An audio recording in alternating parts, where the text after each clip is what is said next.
Hey guys, good old JM here. This is your WWE TLC 2017 review. Show went off the air about an hour ago, and I gotta say, it was a good show. I enjoyed it for the most part. I'll say about 90 to 95% of the show was very entertaining, and they delivered, especially with the changes that took place from Friday when the news broke of Roman Reigns and Bray Wyatt being replaced by Kurt Angle and AJ Styles, respectively. I'll try to keep this review as short as possible because there was just so much going on. Each match delivered, I believe, because of the not the added pressure, but knowing that AJ Styles and Kurt Angle were going to be on the same show, last minute almost. That I feel that the talent from the other matches got together and basically said, "Hey, listen, we need to step up our game because they're going to be here."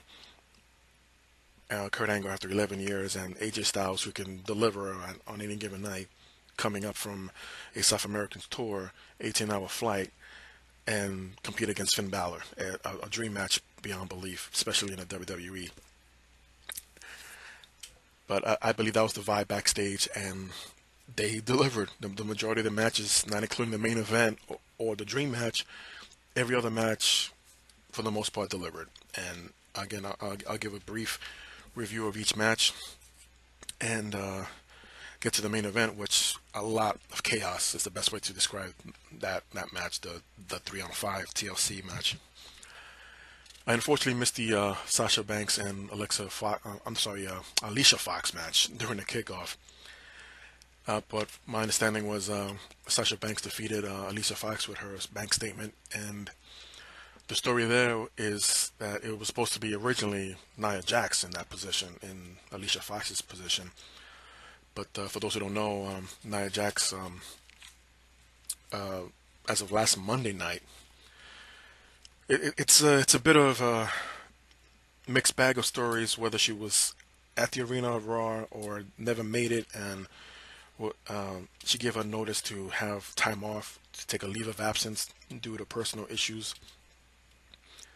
A couple of days later, Alexa Bliss spoke to the New York Post and gave a different perspective, saying that there's not much of personal issues to take time off for, but more of recharging her batteries, and was just burnt out, which a lot of us can understand. They've been working nonstop, and maybe she did need the time off to recharge, and hopefully that is the case, and we can see her back soon on Monday Night Raw, because I am a huge Nia Jax fan and hoping that she'll be the champion real soon. And speaking of the women's division, Asuka debuted against Emma during the opening match. Asuka kept the submission, and Emma kept the brawling back and forth. And at the end, Asuka would roundhouse kick Emma in the face. Emma would tumble backwards into the arms of Asuka, locking her. Asuka locked her crossface chicken wing for the submission and the win.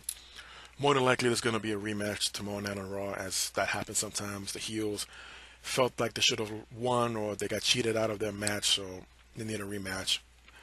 Also giving an excuse to give Asuka's Raw debut tomorrow night, so that'd be great. Hopefully, be a slightly little different match than that. But I was happy to hear the great positive response from the crowd there at the Target Center to give to Asuka. There's always concern whenever a new NXT talent debuts on the main roster that they'll receive the same or a watered down version reaction from what they're used to. But Asuka's debut was hyped up for about a month, and it delivered. She delivered. The match delivered, and we move on to see who our next victim is going to be. We had a cruiserweight tag match. The Brian Kendrick teamed up with gentleman Jack Gallagher versus Cedric Alexander and Rich Swann. Very high impact moves, high flying as well by the baby faces, and it was this was probably one of the few matches of the card that were nonstop. There were a couple of rest holds, but they didn't last too long, as the baby faces really got a lot of high flying moves and suicide dives, 450 splashes, flying drop kicks, you name it. It was all here. And at the end, it took Brian Kendrick took the losing fall. He received what I thought was a code breaker backstabber combination from who did it? Rich Swann, but I think they call it the lumbar check or the lumbar breaker or something like that. I missed the exact name. I honestly don't follow too much of 205 Live, so I apologize for that. But the babyface tag team was victorious here in a great high-flying, high impact tag match. I would recommend this match definitely for those who've missed it. Next, we had Mickie James taking on Alexa, not Alexa, no, uh, Alexa Bliss. Mickie James versus Alexa Bliss for the Raw Women's Championship. And the story here is Bliss thinks that Mickie James is too old and should not be competing. Um, you watch this match and you tell me if Mickie James is too old to still be competing in a wrestling ring, whether for WWE or anyone else. And it was faded chance there of you still got it, and you know what, I gotta believe that she does. Mickie James still does have it. She has a lot of fight left in her. Do this for a few more years, and I understand she's a mother now, and because of it might wind down her time, but that's up to her. That's up to her. God willing, she remains injury free or doesn't have to face any kind of medical issues like a surgery of any kind that keeps her away from the ring too long. But she definitely has the spark ever since returning to NXT and then eventually debuting back on the Raw roster. But the match here, the story going in was Alexa Bliss working on Mickie James' arm from from start to finish, wrenching the arm or dropping on the arm or doing arm bars. There was one sick move I never seen before. Uh, Bliss has Mickie James in an arm bar. They're facing each other, and Mickie James is trying to get out of it by punching Alexa Bliss in the face with her other hand. And all of a sudden, you see Alexa Bliss again wrenching the arm, but almost as if going the opposite direction, and takes down Mickie James face first onto the mat. It happens so all of a sudden. We've seen it before. It's almost like an arm wrenching slam of the arm, but only this time it was Mickie James' entire body from a standing position down to the floor of the ring, and it looks sick. It happens so fast. I thought Mickie could have dislocated her shoulder there, but she sold it really well. But at the end, it took Mickie James to be lowered into the corner, thinking that Alexa Bliss was injured, but no, she was just playing possum. Alexa will reach out to Mickie James, pull her in, hitting the turnbuckle face first. Mickie James does. And at this point, James is all disoriented. She stands up and heads towards Alexa Bliss, only to be hit by her DDT, and Alexa Bliss retains the Raw Women's Championship. And a post-match interview, Mickie James says that it's not over. She's going to have another title match pretty soon. She will be champion again. And I say, yeah, I mean, for the veterans, when they come back this late in the game, whether they're late 30s or in the 40s at some point, they deserve at least one title run, even if it is going to be from one show into another or literally one day into another. But one title run is not going to kill the company. Just give them a title shot or let them run with the belt for a few. And at this point, I got to say, Elias, the Drifter, he came out before the Women's Championship match, but after the match, he'll come out a second time trying to sing a song. And he actually quoted a few of Prince, the late great Prince, lyrics from "Let's Go Crazy," being in Indianapolis, Minnesota. I believe that's where Prince hailed from, and never got to start the music or start the song. Off camera, we ended up seeing celery and vegetables and all this debris being thrown at Elias, and the the announce team gave the impression that there were fans throwing this debris at Elias, but no, as the camera zooms out and it shows that Elias was sitting right next to the entrance on top of the ramp, and out came Jason Jordan with a shopping cart, and it's full of celery, lettuce, and cabbages, and all this greenery veggies, and just started throwing it at Elias, and just walks away. No, I guess the whole point of that was not to allow Elias to sing, and he walked away. Even though early in the night, I believe during the kickoff, it was a one-on-one meeting with Kurt Angle and Jason Jordan, and Elias just walked in interrupting, not asking for a match, but just the fact that, how convenient it is that Kurt Angle is in the main event and not Jason Jordan.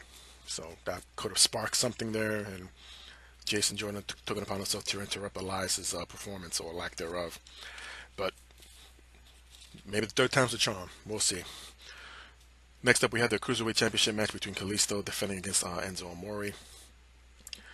Of course, Enzo Amore, the newly formed heel, still playing his cat and mouse shtick, and it works. Knowing how annoying Enzo can be, even when he was a babyface, it definitely works here to his advantage. Before the match started, he was on the microphone, of course, cutting his promos, and we all picked up on it. And of course, he would make a knowledge that the fact that he lost his voice. Didn't say when or where, but he lost his voice, but it wasn't going to stop him from becoming the champion and the winner of the match. So out comes Kalisto. And again, the cat and mouse game began. There was some chasing around by Kalisto, trying to keep Enzo Amore in the ring. But all it took for Enzo to drop Kalisto on a top turnbuckle, face first, gains control of the match, and Kalisto will recover. He'll try to go for his finishing move, the Reina del Sol, I believe it's called. But Enzo escapes, and Enzo would run underneath the rope. He's trying to get out of the ring. He's crawling. Kalisto's hot on his tail. He grabs him by the ankle, tries to pull him back into the ring. At this time, Enzo is holding on to the ring skirts off the apron. He pulls so far that the entire ring skirt is in the ring. It didn't rip off or anything, but the whole ring skirt is inside the ring. The referee makes Enzo let go of the skirt, and he obliges. So now, at this point, the referee takes it upon himself to push away the skirt back outside the ring, make it hang down off the apron. But didn't realize that once he began doing that, Enzo turned around and gave a vicious poke in the eye to Kalisto, and that was enough to roll him up and get the 3 count. And once again, Enzo Amore is now a 2-time Cruiserweight champion. So, kind of similar to what happened with Tozawa and Neville back at SummerSlam. You hype up that match for SummerSlam, but you gave it away a week earlier on Raw. You make a title change there, and then later on in the pay-per-view, you just give the title back to the previous champion, and it's the same thing that happened here. Why? I'm not saying Enzo shouldn't be champion. I'm not saying Kalisto shouldn't be champion, but you just did this program, though, or similar spot a couple of months ago. I don't get it. But still was a very entertaining match, no doubt about it. And then we get to the dream match. Words cannot describe what an epic match this was. I encourage anyone who has not seen this match to please go out there and find this match on the WWE Network, on YouTube, wherever you can find it, whatever it takes to see this one match. You will not be disappointed. AJ Styles gets introduced. The fans are going crazy. Here comes Finn Balor in full demon gear, in full demon mode. And he's got his game face on, obviously, and has a great reaction from the crowd. And once the smoke cleared, literally, the music fades out. Both men get introduced. They're standing in their respective corners. They haven't done anything yet. They haven't took a step at the other one's direction, and the fans are just going crazy at this point. They're chanting, "This is awesome!" And the bell hasn't even been rung yet. These guys haven't touched yet because they knew they were going to be experiencing perhaps the match of the night, and they were right. I'm sure many at home were saying the same thing. This is going to be the match of the night. And I mentioned earlier that the previous talent might have gotten together and said, "Hey, we need to step up our game," and this is why. This is one of the matches why. And oh my! I just can't give enough words or any words at all to describe this match. From start to finish, it was as if these two men came out and there were video games characters where their special meters was on full, and they just nailed each other with the signature moves. Their basically signature moves all over the place. You have Finn Balor with his back toe kick, similar to AJ Styles' Pele kick. There were a couple of top rope spots that both men were not able to gain advantage over the other. And there was a spot where both men would hit the ropes on opposite ends, only to crash and burn, hitting each other with high cross body blocks, and at an instant get up immediately, hit the ropes again, and double clothesline each other, and that just made the arena go berserk at that point. And definitely a dream match. To be fair, it came at the expense of Bray Wyatt's participation, and who knows how the Sister Abigail versus Demon match would have turned out anyway. Bray Wyatt has been known to deliver great matches himself. Just go back to his match with Daniel Bryan at the Royal Rumble. I believe it was 2014, the opening match, and that delivered. You need to go see this match. AJ Styles versus Finn Balor at TLC 2017. A dream match for sure. That goes without saying.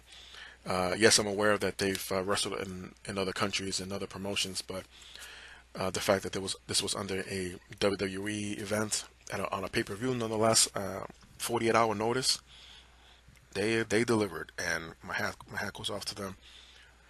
At the end, we saw Finn Balor hit his shotgun drop kick, sending AJ Styles into the corner, tumbling down, setting up for their coup de grace. And Finn Balor really drove in his double stomp in there, because normally he will bounce off his opponent and then land in the ring. No, he kept his heels in there for a good couple of seconds, and eventually pinned AJ Styles and got the 3 count. And perhaps one of the greatest showings in quite some time. Both men were faces going into the match and showing respect. AJ Styles and Finn Balor met once again face to face in the middle of the ring and saluted each other with the Too Sweet gesture, and the fans once again erupted. They knew what they were talking about. A little nod to the Bullet Club, and what more could be said? And AJ Styles just rode off into the sunset, so to speak, back to SmackDown Live, and we'll see how this follows up between tomorrow and Tuesday night, Raw and SmackDown. How will this match be portrayed as the greatest match of the year? Definitely is a candidate for that. But if you haven't already, you need to go see this match. Moving on is the third attempt for Elias to sing a song, only this time was in the ring. Barely got a few lyrics in, but then Jason Jordan's music hits, and to me this was the Debbie Downer of the night. Up to this point, all the matches delivered, and I just couldn't get invested into this match. I just don't know why. I have nothing against either competitor. It might have been the way it was booked, literally on the spot. And Elias is someone that can have a great match with anyone, but with this, it's almost as if we all know this legitimate son angle between Jordan and Kurt Angle is not really working people seeing through it, and they're just not getting behind it. And it's, if it hasn't already, it's hurting Jordan's position on the roster. Uh, Granted, he could have been considered to be in the main event spot. There were stories after the news broke of Angle participating that Jason Jordan secretly taken out Kurt Angle to join the Shield instead, but thankfully nothing like that took place. But this match itself, nothing too big. Wasn't much of a following up match. I'm just going on my notes here, and they try to follow up after Finn Balor and AJ Styles. I mean, that's very difficult to do, and not much of a reaction either from the crowd. It was a match at the end that just took Jordan to counter a suplex. He was in a suplex position, and this is what made the match even worse. Elias has Jordan up in a suplex position, like a stalling suplex, if you will. And Jordan counters. He drops back down to his feet and counters into a small package towards the center of the ring. The referee starts counting.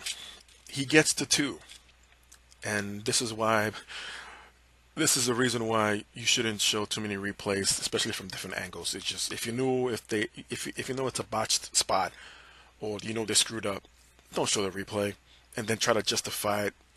No, it was a major screw up here. If you're watching a slow mo, the referee counts 2, and Jason Jordan is already releasing the small package and removing himself from the pinfall attempt on Elias. But the referee counts 3 anyway, so let me see if I can best describe this. The 2 count comes, Jordan's already rolling off of Elias, and the referee counts 3 anyway. And it's shown better in the slow motion replay.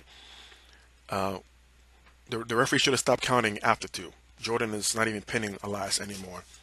And Elias realized that, hey, basically it's a kick out. But the referee counted 3. He calls for the bell. The announcers were saying, no, he got him. And Booker T is arguing, no, he didn't. No, he didn't. Then they show the replays. And there was one particular angle, one camera spot that just caught the moment. And yeah, they botched it. They messed it up. I hate to place blame, but in this case, I would have to place it on Jason Jordan. I don't know why he released the small package so soon. And again, the referee, if you're not aware, referees are already instructed to count 3 no matter what. Just count 3, and that's supposed to give the wrestlers more of a reason to kick out, especially if you know that's not the end or the go home spot. You need to kick out. That referee will count 3 no matter what. So there's no more hesitations, no more stalling from the referee's 3 count. They're trained now to count 3, no matter what, and can't give the referee too much beef about it. But he did his job. I'm not sure what Jordan was thinking, but we'll see how then again, it could all be part of the angle for all we know into tomorrow night. So we'll find out. And then we get into the TLC main event match. This was the only match of the night that actually had tables, ladders, and chairs. Every other match was just a regular title match or a regular sanction regulation match. But this was it. No countouts, no DQ. Only way to win is pinfall or submission. So Team Miz, I guess we want to call him that, comes out with Sheamus and Cesaro, Braun Strowman, and Kane, who returned last Monday night, to make it a 5-man team against the Shield. And I got to point out here, earlier in the night, Seth Rollins presented Kurt Angle some new ring gear, basically being Shield gear. If you're going to be part of the Shield, then you must well dress like one of us. And then they kept it Shield reunion-esque, if you will. Their music hits, and Rollins and Ambrose appear in the crowd.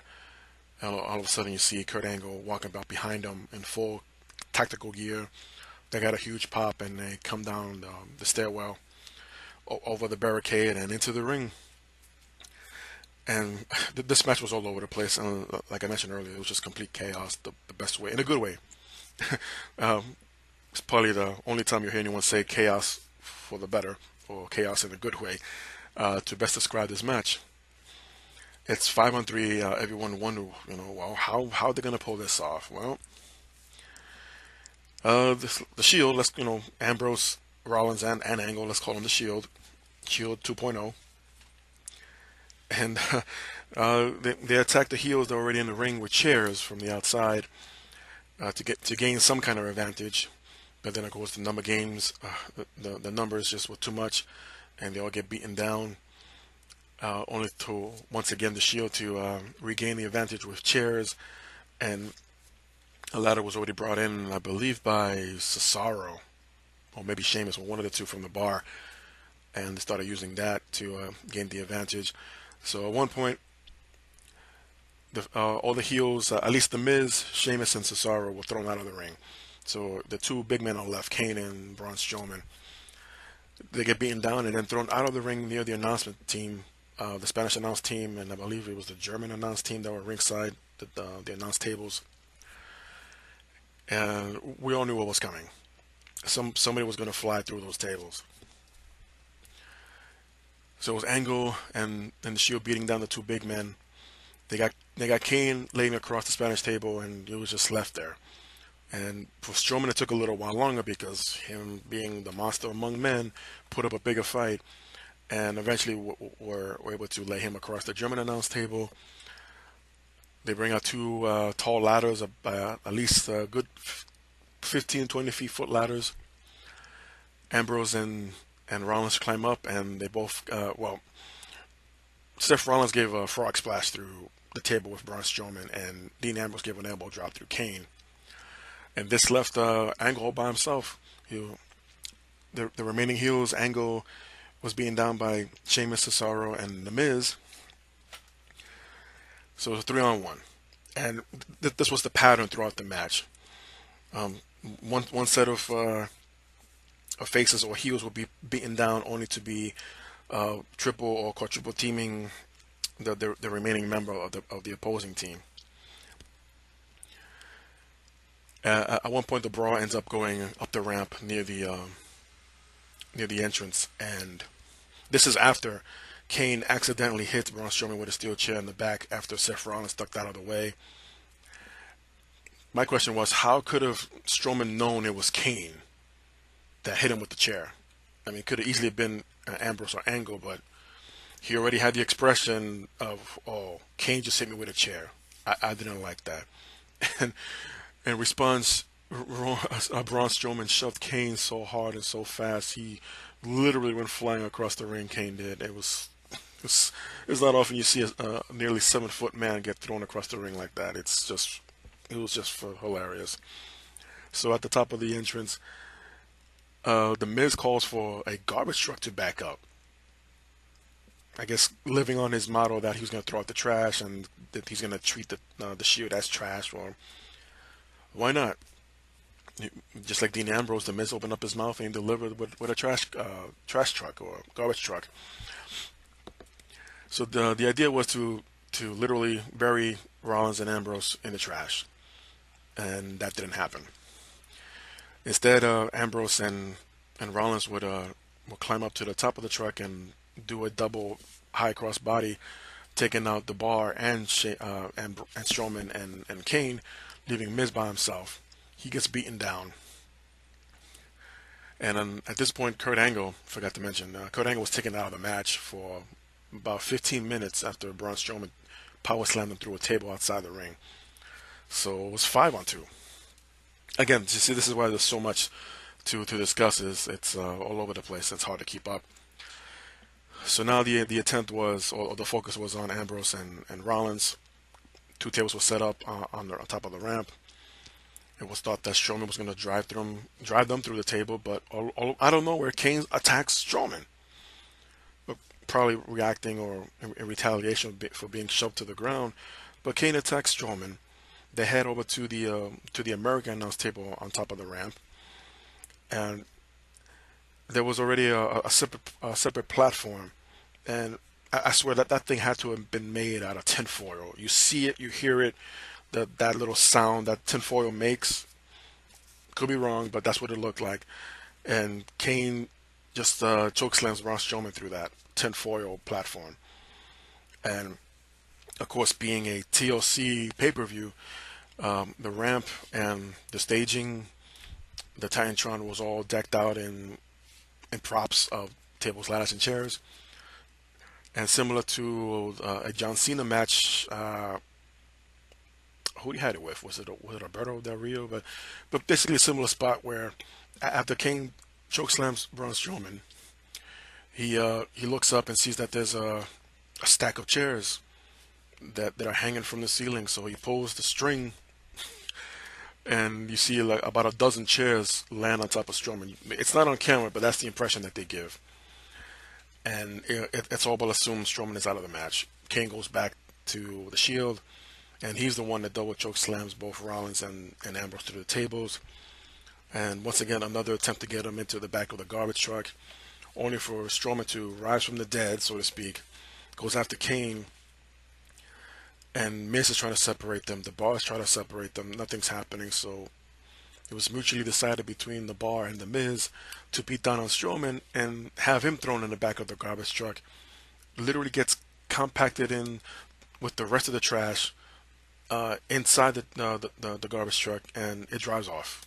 The truck drove away, and we never see Strowman again for the rest of the night. And then it's Kane with the Bar and the Miz 4-on-2 head back to the ring. They're about to give a tombstone, I believe. Kane, he gave his old thumb across the throat signature, and all of a sudden you hear Kurt Angle's music plays. He comes back to the ring. The Bar attempted to stop Kurt Angle halfway through, only for Kurt Angle to deliver an angle slam on the rampway on Sheamus, and then Cesaro would try to stop him, only for him to get angle slammed through a table that was set up on the side of the entrance ramp. So now it's 3-on-2. They get back into the ring. They beat down Kane, and Kane is once again thrown out of the ring.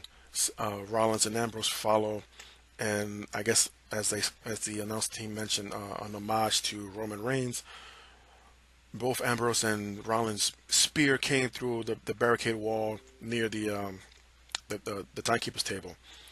So now it's left Miz all alone with Kurt Angle in the ring. The Miz sneaks up behind Angle and tries to give him the cross. Well, he does actually deliver the skull crushing finale, pins him, but Angle kicks out of 2. Miz will try it again, only with a steel chair in play. He sets up for the skull crushing finale, but Angle counts it into the ankle lock. Miz trying very hard not to tap out. He kicks away at Angle, tries again for the skull crushing finale, only to run into the Shield, where miraculously got up back into the ring, and at this point the Miz was just destroyed. He walks into Seth Rollins, Kingslayer high knee, turns into Dean Ambrose, hits him with the Dirty D's DDT, bounces up somehow, and Angle catches him in the Angle Slam. But they weren't done at that point. The crowd was hyping up. They were chanting powerbomb. So the finishing maneuver, or the final nail in the coffin, or the Miz, was the triple man powerbomb, and Kurt Angle would pin the Miz for the 3 count. And the Shield 2.0, Kurt Angle, Seth Rollins, Dean Ambrose, all your winners. Complete chaos, and even then, I was able to put some words into the match, and I know I wasn't able to do that with the AJ Styles Finn Balor match because it was just so epic. It would have been tremendous if the announce team just would have stayed quiet for the most part and just let it play out. But the main event was just so chaotic and so much fun. You had no idea what was going to happen. You have no idea if there was going to be another run-in or someone else that's going to take Kane's spot or Braun Strowman's spot after they were taken out, or Angle before he was taken out. But it delivered. It was very entertaining. Besides the power slam through the table with Kurt Angle by Braun Strowman, Kurt Angle didn't really take too many high spots. He did go berserk. He got into his berserk mode, delivering his German suplexes to just about everybody. The Bar, the Miz, even Kane. He couldn't do it to Braun Strowman because he's Braun Strowman. But not too many high impactful spots from Kurt Angle, as you know, maybe again given 2 days notice, and he wasn't prepared to be back in the ring so soon, even though he was medically cleared. But a well performed match from Kurt Angle. Everyone else did their part and delivered on such a great match. Definitely between the main event and the Dream match earlier, I cannot recommend these two matches any more than I can. The Cruiserweight tag match from earlier in the night also is worth watching. The entire match, the entire card really is worth watching. Not so much from which I call the Debbie Downer match between Jason Jordan and Elias, but it is what it is. It's going to happen eventually. You're going to have that one match that wasn't as great as the others, but it happens. So now, all roads lead to Survivor Series, Raw versus SmackDown. Even though they pretty much gave away Brock Lesnar's response, but he's going to show up tomorrow night on Raw to more than likely accept Jinder Mahal's challenge for a champion versus champion at Survivor Series. I said, but they gave it away. Well, they do this all the time. The promos or the video package for the next pay-per-view it's already in the can, so to speak, and it gives the impression of which matches are going to take place or what main event is going to be. And of course, the last two people you see in the video package is Jinder Mahal and Brock Lesnar. So that gives the assumption that Lesnar is going to accept or accepted already, and he'll just come out on Monday Night Raw tomorrow and confirm it. So we will have the WWE Champion Jinder Mahal take on the WWE Universal Champion Brock Lesnar at Survivor Series. Interesting, but I don't know. I really don't know, and I'll save my thoughts on that on another video, another review, or maybe the day of Survivor Series. I'll have my reviews on that and my thoughts on that as well. But for right now, it's not intriguing my interest. It's the best way to say it. So that will do it. If you did watch TLC 2017, what did you think? Did they deliver with these changes, or had these changes not occurred? What kind of card will we ended up with? Without Roman Reigns, without Bray Wyatt, who knows? And leading into Survivor Series, and what did you think of Asuka's debut against Emma? And of course, the main event, the TLC 5-on-3 match and the Dream match between Finn Balor and AJ Styles. These guys were tremendous working in the ring together. So if you like what you hear, subscribe, click the like button. Yeah, click the like button. It won't bite. I'm throughout social media. If you check out the description there, you can follow me on Facebook, Instagram, Snapchat, Twitter, and of course here on YouTube. So until next time, probably at the WWE Survivor Series, of course NXT TakeOver War Games, and if it's not, more than likely it's not televised, but I'll see if I can get a review about the NXT Championship between Drew McIntyre and Adam Cole, as Shawn Michaels will be special guest referee. It's going to be a long weekend for sure for WWE. So until then, thank you for listening. Thank you for support. Everyone be safe, be good, and I'll see you next time.